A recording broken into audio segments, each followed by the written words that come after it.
उत्तराखंडमध्ये ढगफुटीनंतर अडकलेले जळगावातील 13 तरुण परतलेत। मंत्री गुलाबराव पाटील यांच्या पाळधी गावातील 13 तरुण उत्तराखंडमध्ये अडकले होते, त्याच पाळधी गावात परतले। त्यांच्या स्वागतासाठी रांगोळ्या काढण्यात आल्या होत्या, त्याचबरोबर भव्य मिरवणूक देखील गावकऱ्यांनी काढली। मंत्री गुलाबराव पाटील स्वतः या मुलांच्या स्वागतासाठी हजर होते।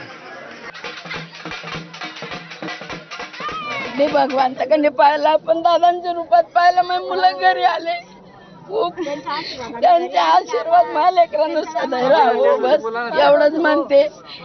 भगवंताचं मी पाहिला नाही, पण मी दादांच्या रूपात मी भगवंत म्हणते दादांना की माझ्या लेकरं घरी आले।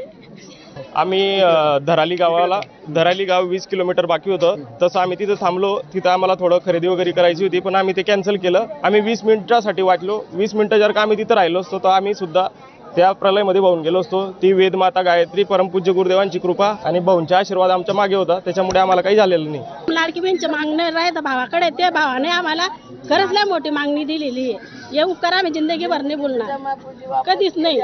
इथे कोण कोणत्या जातीचा आहे, कोणत्या धर्माचा माहीत नाही, पण गावाचा मुलगा गेलाय, गावाची मुलं गेलेले आहेत, त्यामुळे पूर्ण गाव टेन्शनमध्ये होतं। आणि आज आपण बघतोय की पूर्ण गाव हे आनंदात आहे की जणू आपलीच मुलं वापस आली आहेत। प्रत्येक बहिणीला वाटते की आपले भाऊ वापस आलेले आहेत, त्यामुळे प्रत्येक आईला वाटते आपला मुलगा वापस आलेला आहे। मी परमेश्वराचे खूप आभार मानतो की ही मुलं वापस आली।